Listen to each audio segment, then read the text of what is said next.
Hello everyone, welcome to the Level 5 Extended Diploma in the Business Management.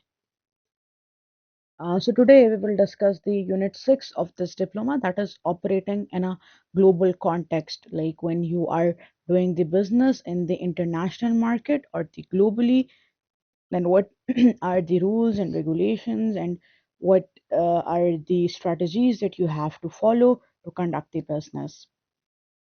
So the first learning outcome is to understand the context of the globalization.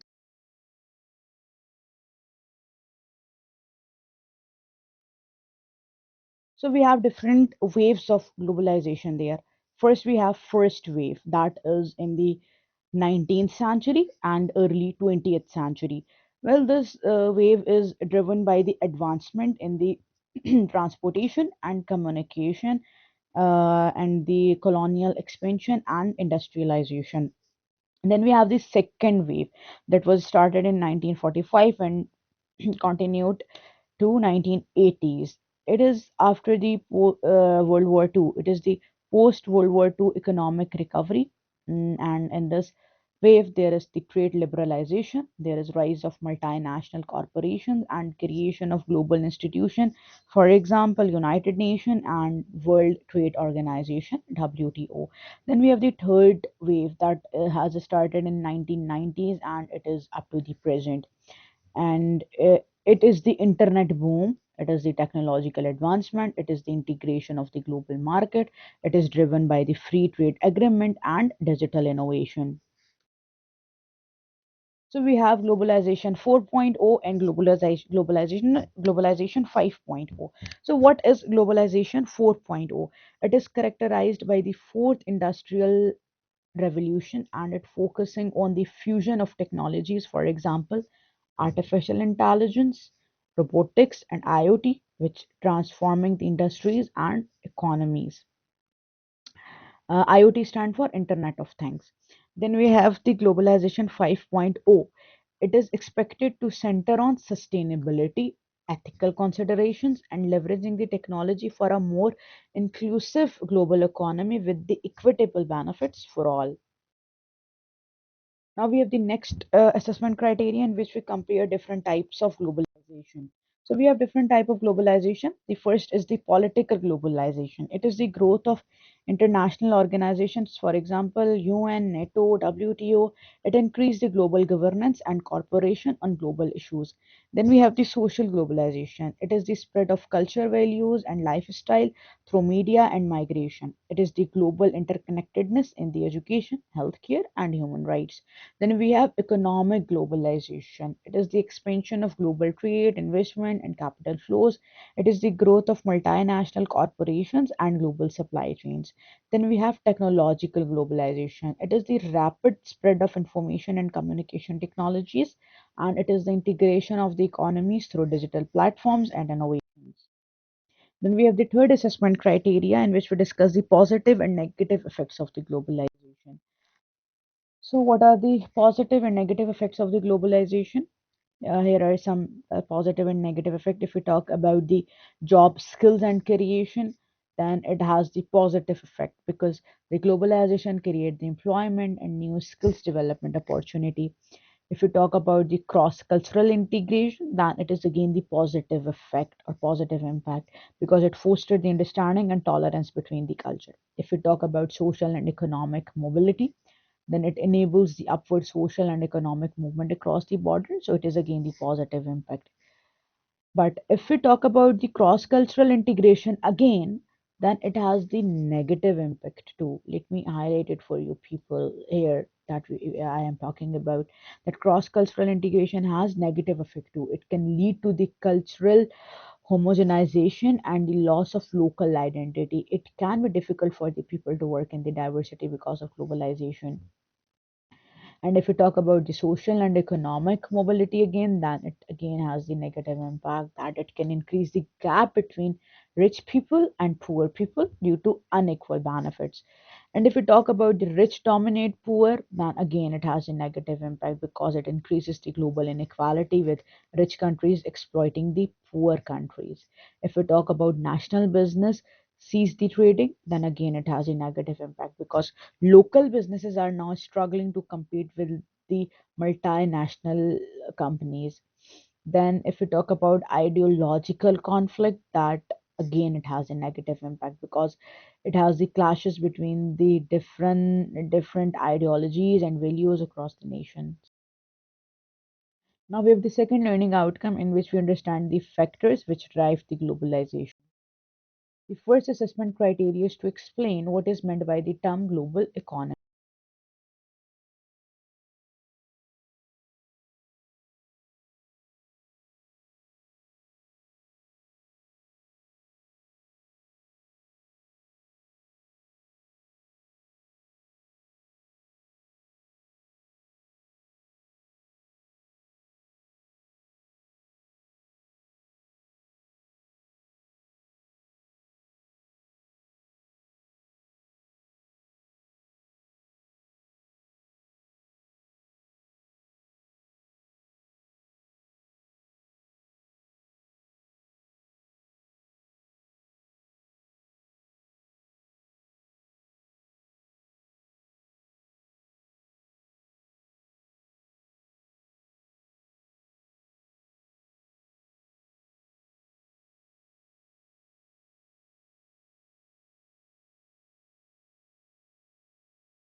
Now we have the second assessment criteria in which we explain what is meant by the term global business environment.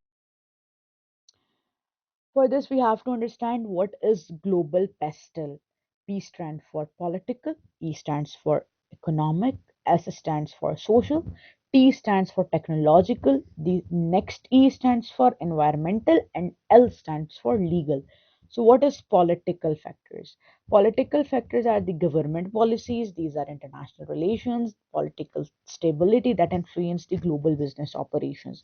Then we have economic factor. Economic factors include the global economic conditions, exchange rates, and inflation that can impact the business performance overall the world. Then we have the social factor. It is the cultural trends, demographic, and societal values that shape the customer behavior and the business strategies. Then we have the technological factors. The technological advancement drive the innovation, production efficiency, and global connectivity. Then we have the environmental factor. It includes the global environmental concerns, regulations, and sustainability effort that affect the business practices. At last, we have the legal factor, which includes the international laws, trade regulation, and intellectual property rights that shape the legal framework.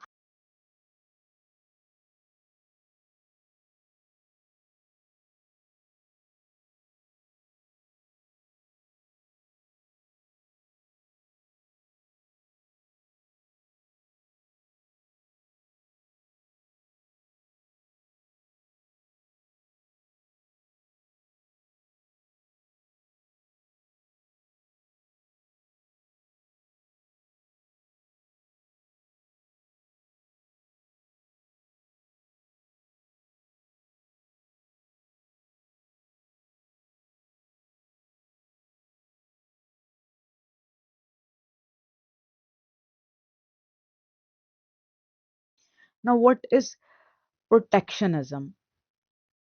It restricts the imports to protect the domestic industries. It imposes the tariffs or quotas on the foreign goods. It is about to encourage the local production and reduces the foreign competition. And it can lead to the trade wars between the countries. It always limits the market access for the foreign companies and it aims to safeguard the job and industries at home country.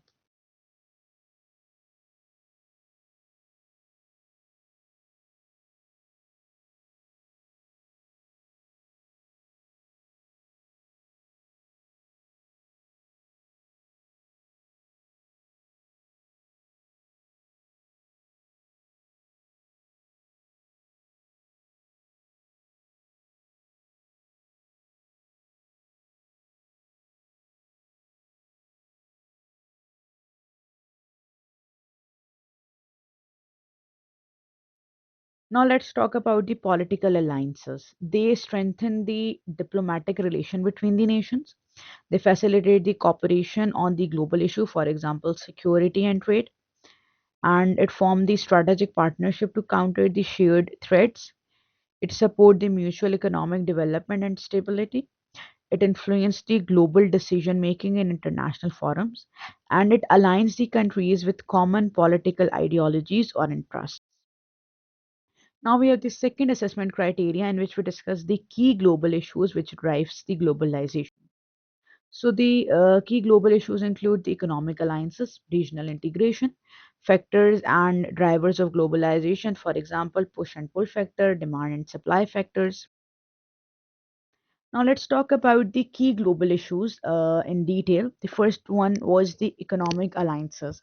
These are the countries that form the partnership to enhance their trades, to enhance their investment and economic cooperation among the border or across the border. Then we have the regional integration. It includes the nations that are in the specific region and they collaborate to remove the trade barriers and foster the economic unity. For example, the European Union or NAFTA. Then we have the factors and driver of the globalization. These are the push factor, for example, economic downturns and supply side factors, for example, technological advancement that drives the nation towards the global integration.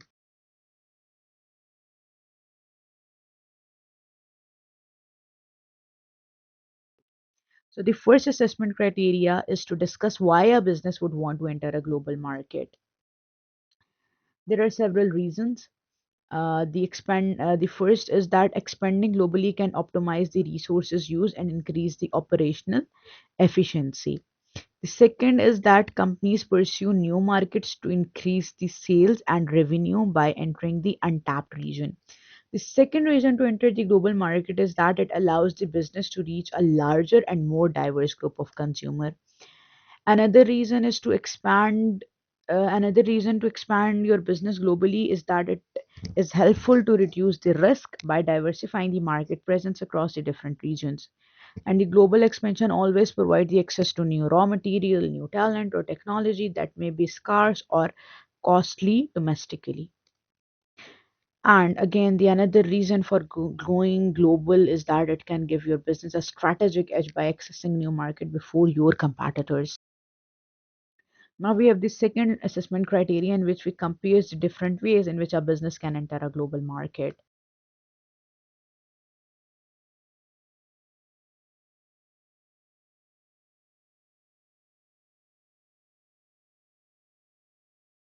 What is exporting?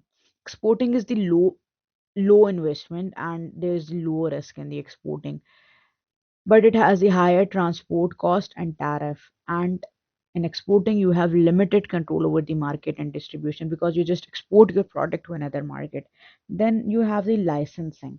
In licensing, there is low cost and there is low risk, and it generates royalties. And in licensing, again, you have the less control over the brand and product quality. Then we have the joint ventures. In joint venture, you shared your resources and risk with the other company, and it combines the local and foreign expertise, and it has the potential to manage the conflict. Then we have the direct investment. In direct investment, you have the full control over the operations. It has the high cost and high risk, and it can tailor the product to the needs of the local market. Now we have the third assessment criteria in which we recommend a preferred mode of entry to a business.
Now we have the fourth learning outcome in which we understand how operating in a global market impact our business.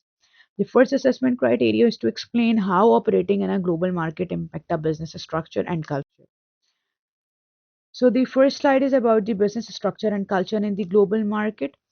We have the two models through which we understand this. First is the McKinsey 7S model, and the second is the Hofstede's cultural dimension. What is McKinsey 7S model?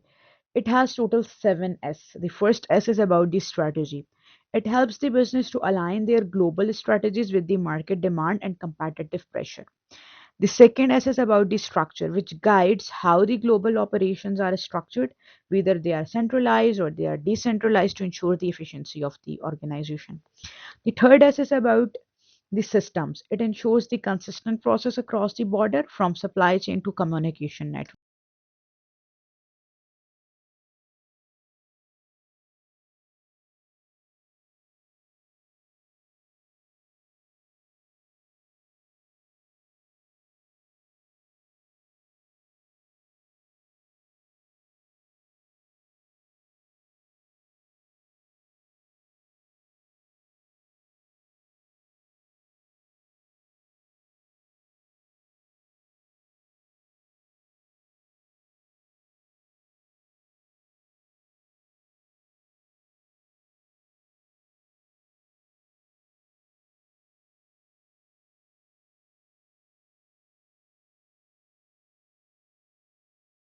Now we have the next model, that is Hofstede's cultural dimensions.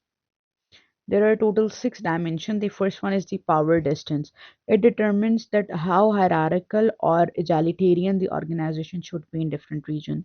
Then we have the individualism and collectivism. It guides whether to focus on individual achievement or team-based goal in the country in which you are going to operate your business. Then we have the masculinity versus femininity. It shapes the corporate culture around the competition or nurturing the values. Then we have uncertainty avoidance. It affects the need for rules and structure in uncertain or risk averse culture. Then we have long term versus short term orientation. It directs whether to emphasize short term results or long term strategies. Then we have indulgence versus restraint. It tailors offering based on whether culture favor the indulgence or restraint in lifestyles choices. Now, on this slide, we will discuss the international approach to leadership and management. We have to adapt leadership style to fit the cultural norms and expectations in different countries. We have to encourage cross-cultural collaboration and communication within the global teams.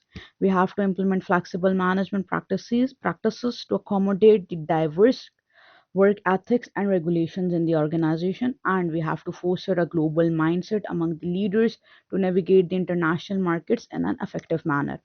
And we have to develop local leadership talent to ensure the cultural relevance and understanding. And it is important to balance the global standardization with the local adoption in decision making and strategies. Now we have the second assessment criteria in which we explain how operating in a global market impacts a business strategic and operational decision making.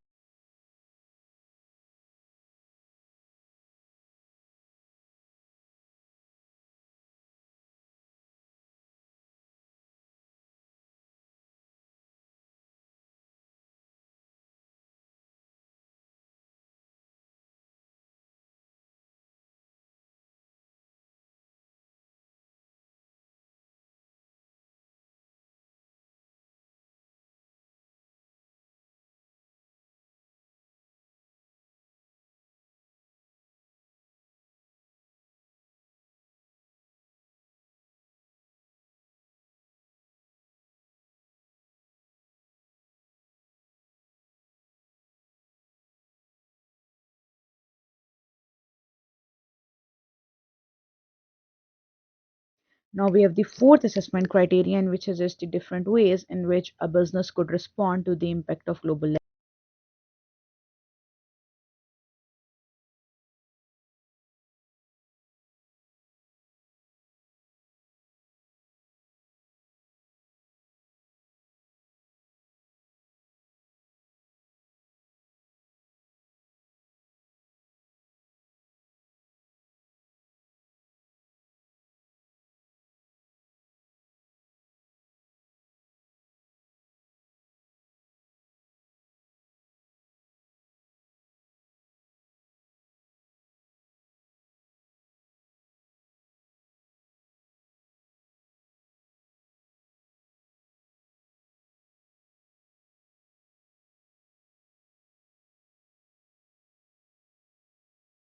Thank you so much. This is all about the Unit 6 of the Level 5 Extended Diploma in Business Management. If you have any question, always feel free to ask. Thank you so much.